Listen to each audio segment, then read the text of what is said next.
Oh, look at what we have here. The hero.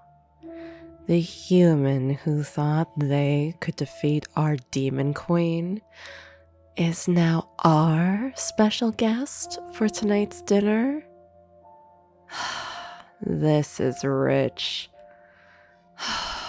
It's simply so tempting to pluck your eyes and gnaw at your tendons.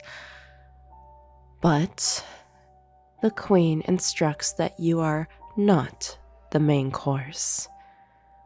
How disappointing. Well, come, have a seat next to me, human. You happen to arrive at our dinner party before all of the guests. I am the Duchess of this realm, and tonight's host. I'll have you know that our demon table manners are different from your human ones. Allow me to teach you so you don't make a fool of yourself. Oh, how adorable. You thought that we would place cards into seating arrangements and make polite conversation? No. No. Our etiquette is proper. And by proper, I mean utterly perverse. Make sure that you pay attention.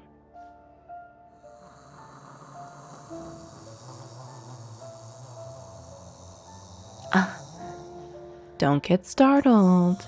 It's just the chairs breathing. You see, sometimes the molten candle wax from the chandeliers drip onto them and they gasp.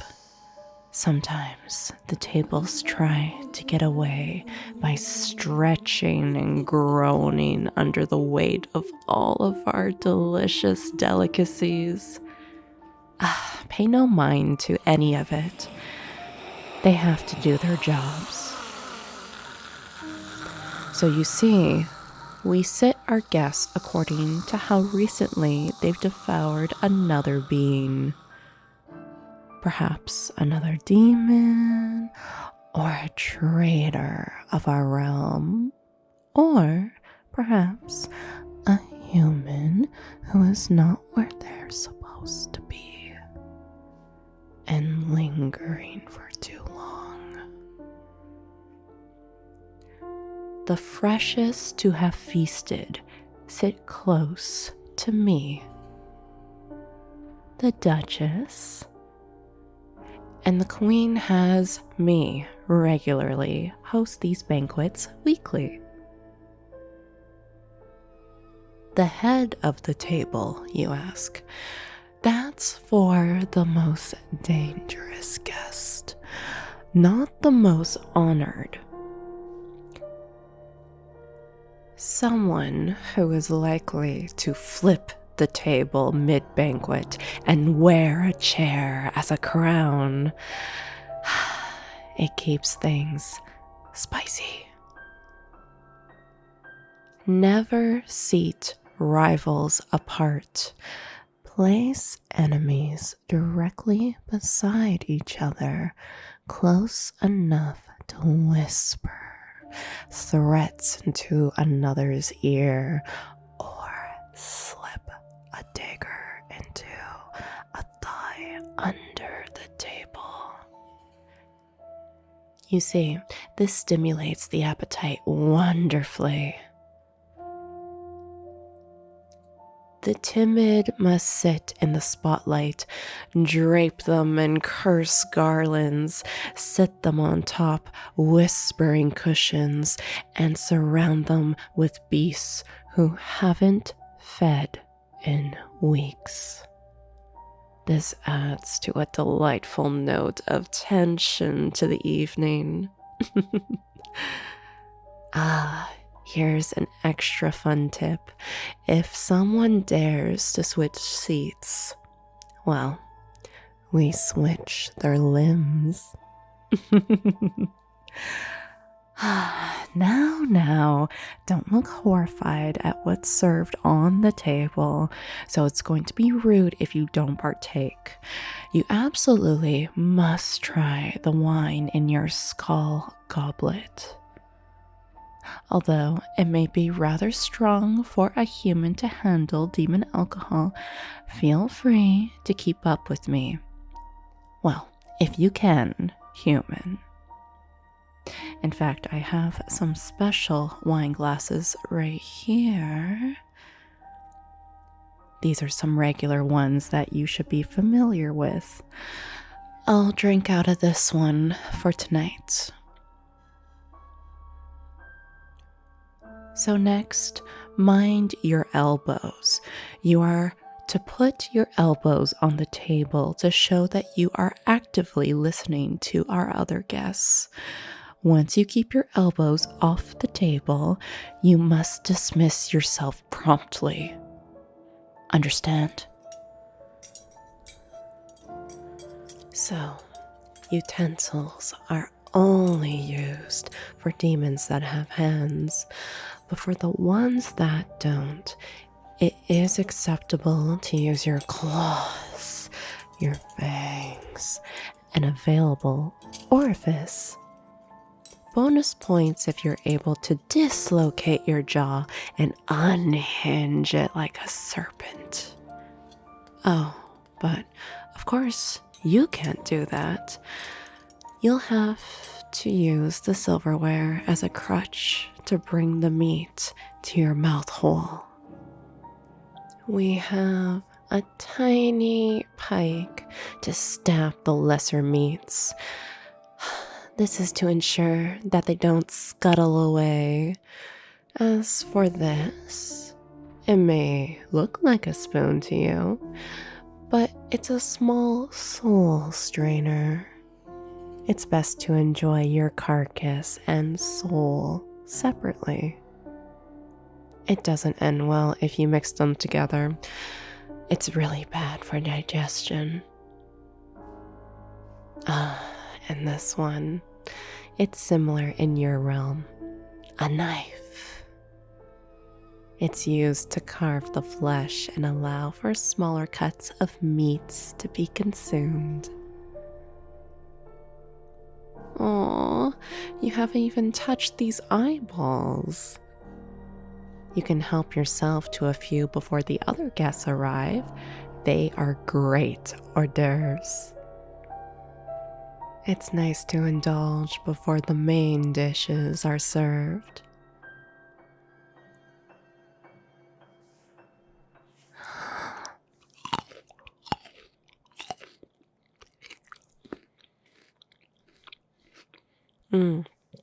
You may also speak with your mouth full.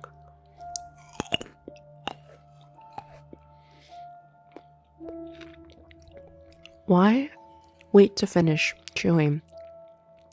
If the guests aren't able to see the gristle as you debate the finer points of eternal damnation,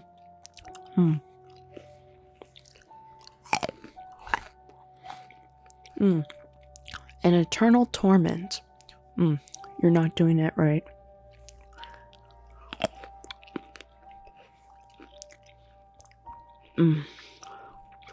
So sweet. Oh, such a good crunch.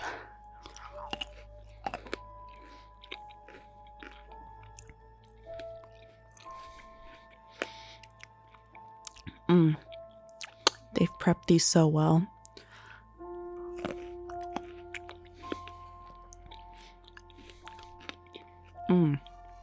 Also, polite silence is mortal weakness.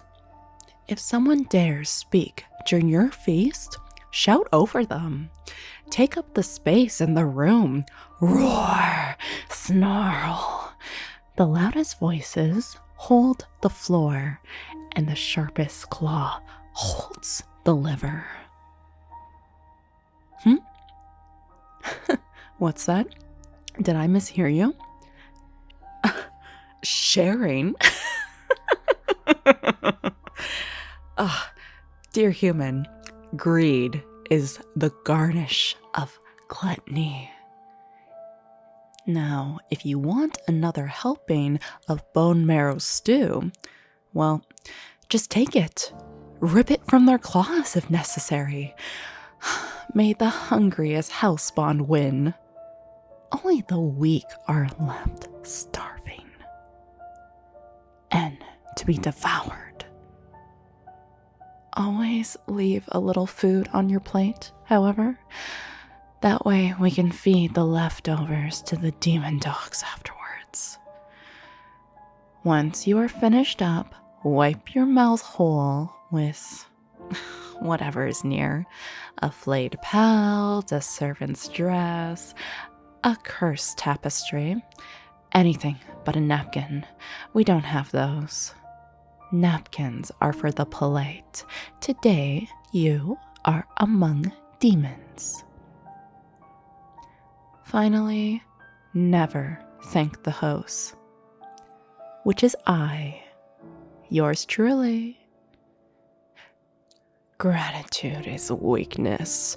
Instead, curse them warmly or challenge them to a duel for dominance over the dinner table. Do you think you have a chance against me, human? Clearly, our queen has plans for you if you're the special guest.